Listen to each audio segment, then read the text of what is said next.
Update. Hello mga ka-oplox. This is me again, Wines, the Discarding Mother Earth. So for today's video is about nothing. Gusto ko lang mag-vlog.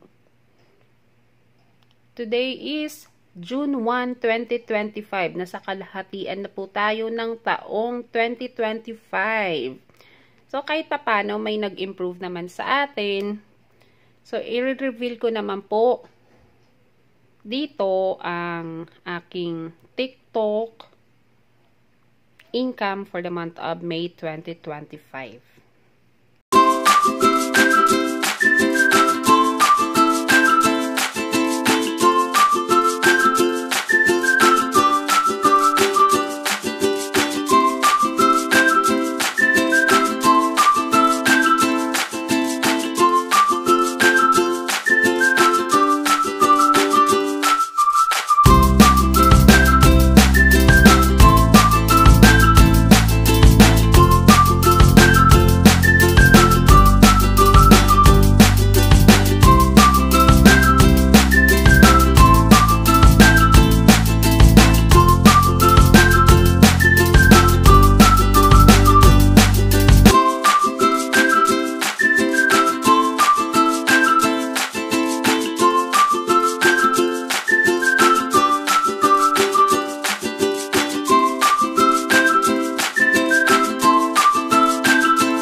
So, ngayon guys, June 1, 2025, mag-start ako mag-focus muna sa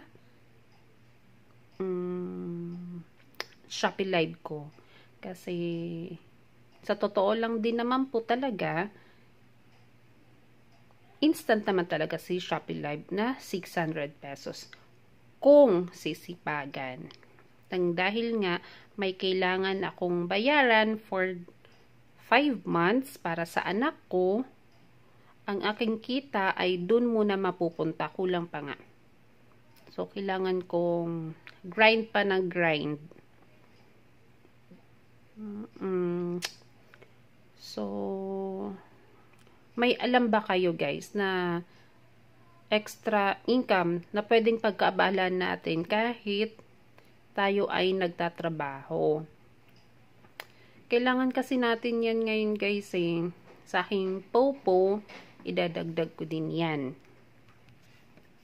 So, ang ating product naman, guys, sa buy and sell, ay may inventory na ako.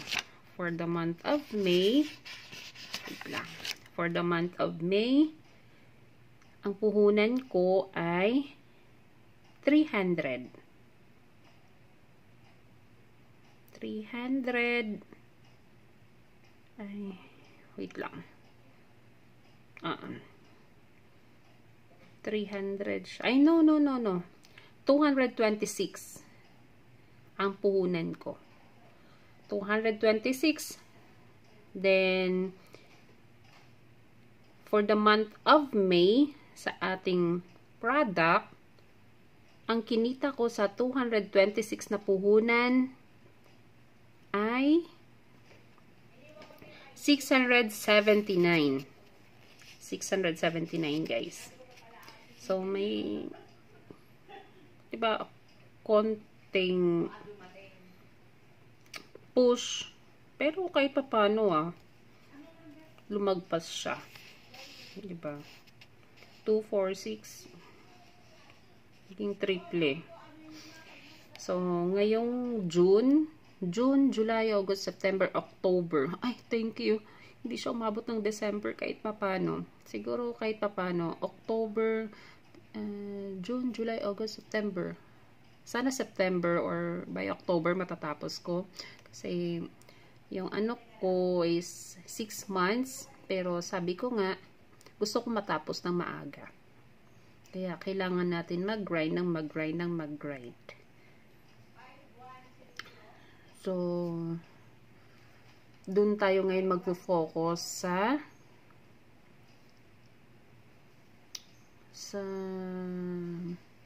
product natin, sa Popo, sa ating Shopee, Popo. Pero si Popo kasi 2 to 3 hours lang tapos na tayo. Then, product. Yun naman, tayo. May plano na ako sa ating product. Kahit papano.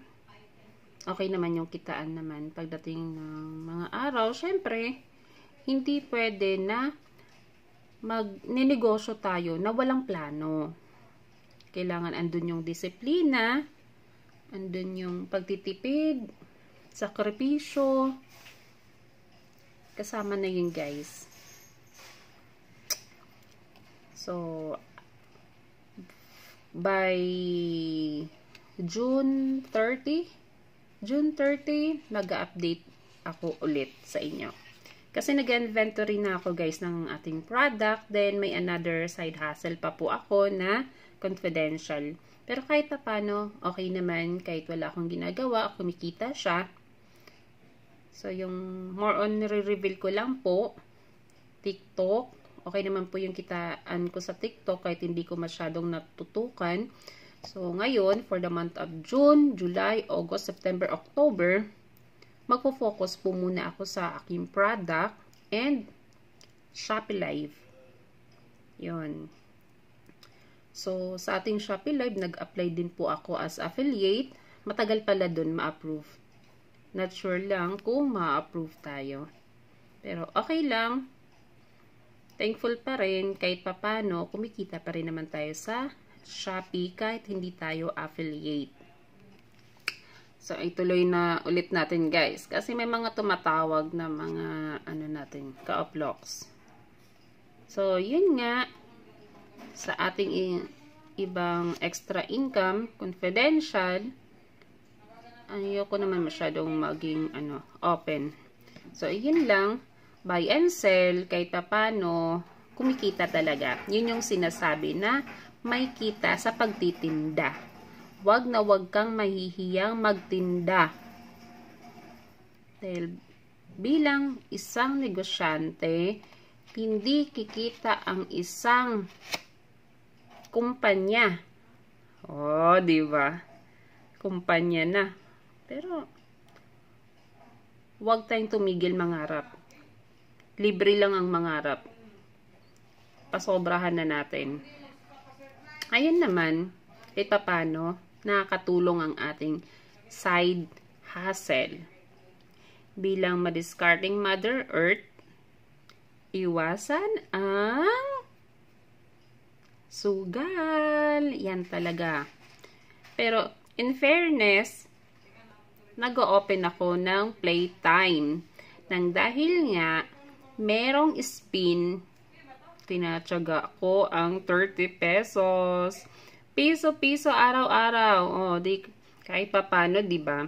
May 30 pesos ka na sa loob ng isang buwan na walang puhunan. Unlike kung maglalagay ka ng pera sa bangko, magkano lang ang kita mo. Diba? So, yun lang guys. Namiss ko lang mag-vlog. Namiss ko lang makipagkwentuhan. So, please like and subscribe. Thank you mga ka-oplox. Ops. Wag na wag pala natin kakalimutan mag-shoutout. Syempre. Shoutout to Helen Sintos. Yan. Madiskarte din yan. Maganda na. Sexy pa. Sino pa? Shout out kay Sir Ormenita. Diba? Sino pa? Shout out kay Ma'am Rekinala. Si Ma'am Rekinala, naka-sick leave siya. Magpagaling ka. Sino pa? Shout out kay Bini. Si Bini na laging tawa ng tawa. Tawa na siya ng tawa. Hindi na namin siya maintindihan. Tawa lang ng tawa. Ems Arqueno. And especially to my friend na nasa Canada. Busy na. Minsan na lang siya tumatawag. Diba? Feel na niya ang kanyang pagiging asawa. Lea Flor Maligad. I miss you. I love you. Bye. Thank you mga ka-oplox. Please like and subscribe.